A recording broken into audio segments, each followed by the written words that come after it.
Mesdames et messieurs, nous consacrons notre intervention de cette semaine par la notion d'ambassadeur. Comme prévu lors de notre intervention relative à la différence entre la diplomatie bilatérale et la diplomatie multilatérale.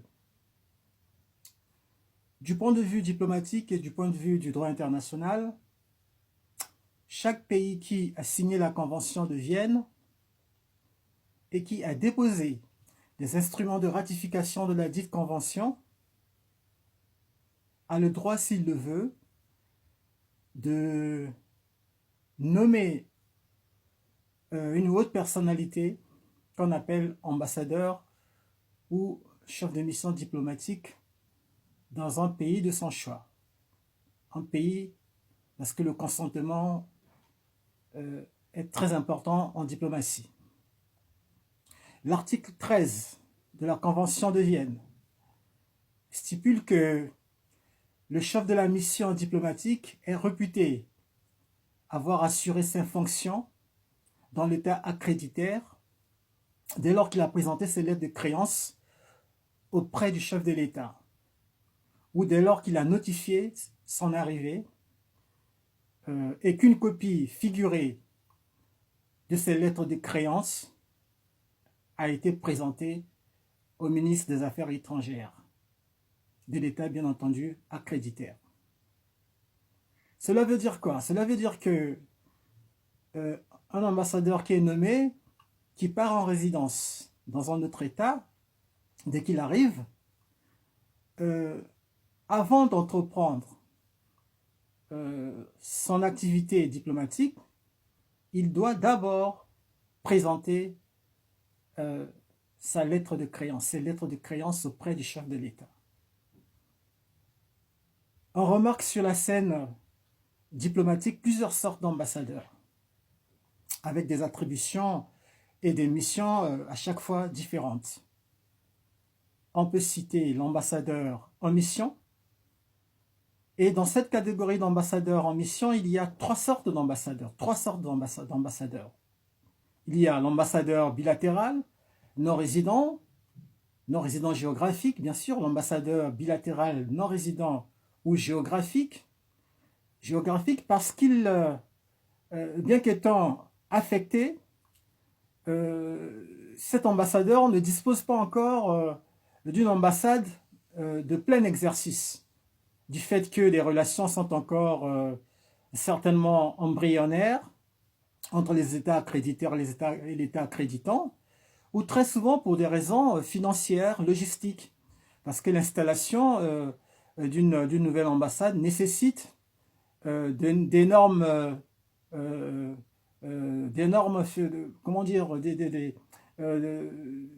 moyens financiers et logistiques, parce qu'il faut acheter une résidence, il y a énormément de monde, des agents diplomatiques qui vont être installés dans cette résidence et qu'il faut équiper.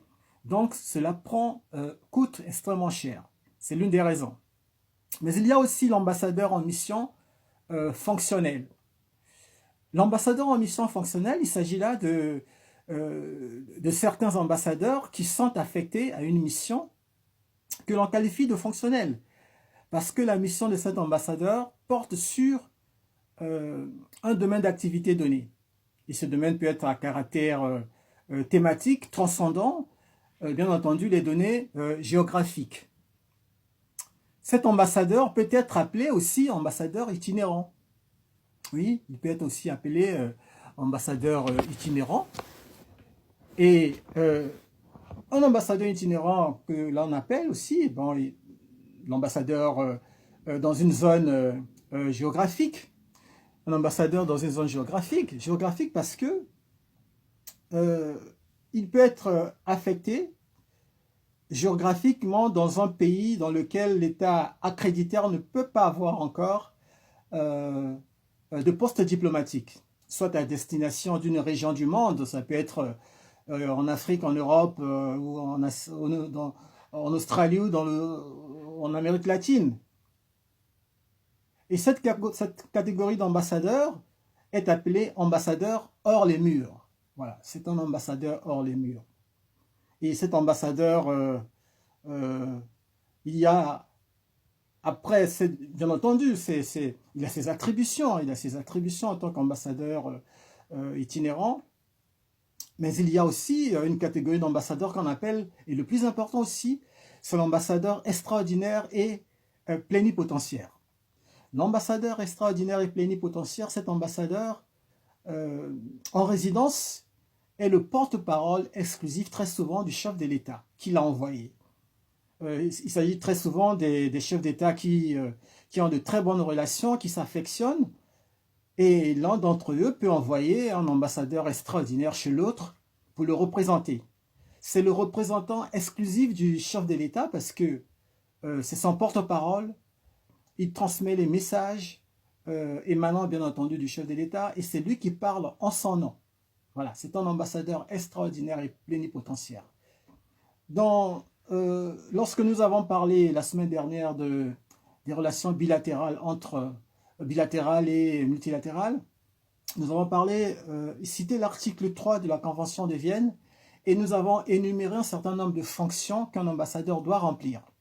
Eh bien, l'ambassadeur extraordinaire et plénipotentiaire, c'est l'archétype même de l'ambassadeur qui exerce effectivement ces fonctions que nous avons énumérées dans l'article 3 de la Convention de Vienne.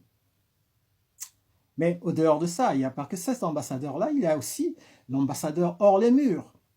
Et l'ambassadeur hors les murs, cet ambassadeur n'est pas à confondre avec l'ambassadeur avec des accréditations multiples. Un ambassadeur qui a des accréditations multiples, c'est un ambassadeur, on peut prendre un exemple. Un ambassadeur qui se trouve dans une région conflictuelle. Prenons par exemple en Afrique, à l'heure actuelle, le gouvernement, l'État français est en crise. L'État français est en crise, est en difficulté diplomatique avec le Niger, le Burkina Faso et le Mali. Donc, du point de vue diplomatique, alors nous parlons, et bien entendu, il y a certainement un service à minima. Les ambassades de ces pays ne fonctionnent pas correctement, comme il se doit du point de vue du droit diplomatique. Et l'ambassadeur qui peut avoir des attributions, qui est accrédité avec multiples accréditations, l'ambassadeur du gouvernement français qui peut se trouver par exemple à Abidjan en Côte d'Ivoire, peut s'occuper de toute cette région. Et l'ambassadeur qui est à Abidjan peut exercer ses fonctions diplomatiques pour le compte de la France au Mali, au Niger et au Burkina Faso. C'est cette espèce d'ambassadeur qu'on appelle l'ambassadeur avec des accréditations multiples. Et enfin, il y a l'ambassadeur itinérant qui fait partie, bien entendu, de la catégorie des ambassadeurs en mission. Il s'agit d'un ambassadeur dont la fonction est de représenter l'État auprès de plusieurs États. C'est un peu pareil comme l'ambassadeur avec des accréditations multiples, mais il est affecté dans une ambassade bilatérale et conserve sa résidence dans l'État accréditant. Alors, cet ambassadeur est appelé aussi ambassadeur missi dominici du président de la République parce que c'est lui très souvent qui est chargé, on le charge souvent, le président l'envoie pour des missions délicates, des missions sensibles qui concernent bien entendu, ça peut être la sécurité de l'État, entre les deux États, des questions sécuritaires. Et c'est le mini dominici, cet ambassadeur que le président de la République, le chef de l'État, peut envoyer pour s'occuper de justement d'un tel problème. Voilà, de représenter et en même temps de transmettre des messages, d'apporter par exemple un message du chef de l'État auprès de son homologue.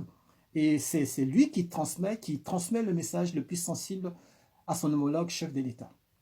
Voilà, mesdames et messieurs, donc comme je vous ai expliqué la dernière fois, nous allons continuer à donner des explications sur un certain nombre de thèmes diplomatiques que nous avons choisis. Nous allons suivre une chronologie. Vous verrez que nous aurons la suite, j'ai la suite dans les idées. Thématiquement, nous allons traiter thème par thème, notion par notion diplomatique, selon bien entendu